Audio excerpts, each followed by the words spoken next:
Setiap kita akan berpindah. Di dunia saja kadang kita pindah tempat, pindah tugas, pindah domisili. Bukankah setiap perpindahan butuh bekal? Anda dari Jakarta datang ke Garut, bukankah butuh bekal? Butuh kendaraannya, butuh kecukupannya, butuh materinya. Dan satu saat kata Allah, dunia ini pun bahkan akan kita tinggalkan. Dihadapkan di pandangan kita ada orang yang wafat, kita dengar, bahkan kita lihat, bahkan kita sholatkan, bahkan kita antarkan ke kuburnya. Dan besok lusa kata Allah kita yang pulang. Pangkat, jabatan, kedudukan, harta, ilmu tidak akan pernah memberikan kepada kita pertolongan, menjadi bekal yang terbaik saat meninggalkan dunia ini. Karena itulah Nabi mengingatkan, setiap tempat punya bekalnya masing-masing. Anda dari Indonesia ke Malaysia, apa dipikir semua yang di Indonesia bisa berlaku di Malaysia? Tidak. Anda dari Indonesia ke Amerika, apakah uang yang berlaku di Indonesia laku di Amerika? Tidak. Belum tentu bisa digunakan. Masa sekarang kita dari dunia akan berpindah ke alam selain dunia. Apakah akan menggunakan bekal dunia? Kata Allah, tidak. Bekal yang dibawa saat berpulang dan kita katakan meninggal dunia itu hanya satu, yaitu amal saleh. Di dalam Al-Quran tidak disebutkan amal saleh kecuali dengan kalimat zikrullah. Zikir. Zikir. Zikir. Zikir adalah nama lain dari amal saleh. Sekaligus secara bahasa juga pengingat. Seakan Allah ingin mengatakan, hei, ingat kamu akan wafat, ingat kamu akan meninggal. Sekarang pangkatnya tinggi, hartanya banyak, ilmunya luas. Saat pulang ingat, saat meninggal dibawa tidak itu. Pakaian cuma 2 helai kain kafan, tidak ada kantongnya. Dibawa ke alam kubur dunia tidak ada yang ikut. Zikir, ingat, eling, ingat kata Allah. Yang hanya bisa dibawa amal saleh. Karena itulah ketika Allah meminta kita menunaikan amal saleh, semua amalnya disebut dengan zikir. Bukankah kita diperintahkan menunaikan salat? Salat dalam Al-Quran disebut dengan zikir. Quran surah ke-20 Taha di ayat ke-14. Innani anallahu la ilaha illa ana fa'budni wa aqimis salata li dzikri. Baca Quran, Quran disebut dengan zikir. Quran surah Al-Hijr di ayat yang ke-9.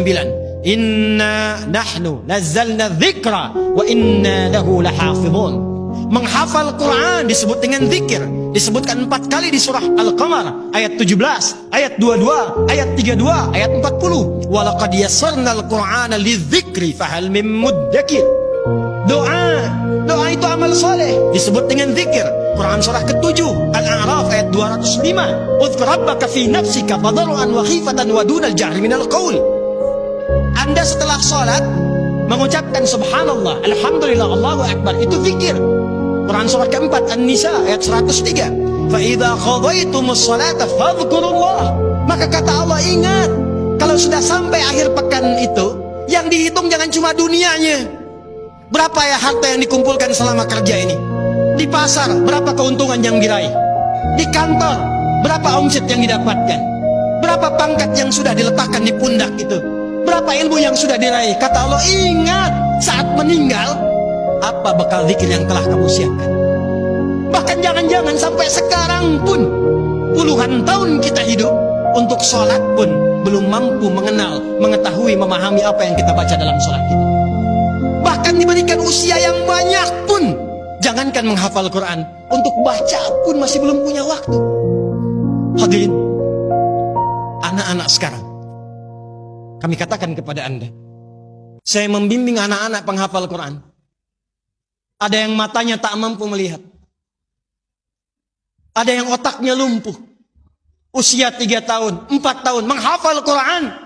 Sampai hafal 30 juz. Dan ketika kami tanyakan kepada mereka, kenapa Anda menghafal Quran? Mereka katakan, untuk menjadi bekal ketika berjumpa dengan Allah subhanahu wa ta'ala. Ada seorang anak matanya buta.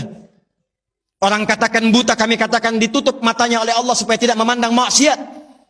Dia menghafal Quran, bapaknya menggendong, menaikkan ke motor, diantarkan ke penghafal Quran. Sampai selesai hafalan Qurannya, ketika dia pulang ditanya, kalau kami ingin berikan hadiah, apa yang kau harapkan?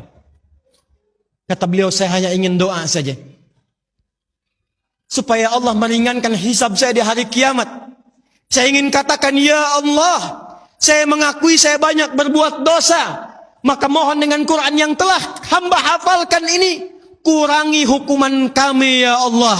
Ringankan hisab kami ya Allah. Anak kecil, matanya buta, belum balik, belum berlaku hisab, menghafal Quran supaya minta hidupnya diringankan di hadapan Allah dari dosa-dosa yang mungkin dilakukan.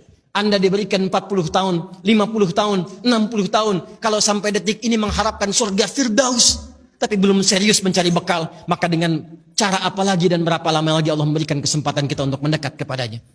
Karena itu insan beriman, bangun kekuatan, bangun silaturahim, jauhi sifat terpecah belah, jauhi polarisasi, satukan cinta di antara kita. Setelah itu tingkatkan ibadah kita, niatkan setiap pekerjaan kita untuk mendapatkan ridha Allah Subhanahu wa Ta'ala.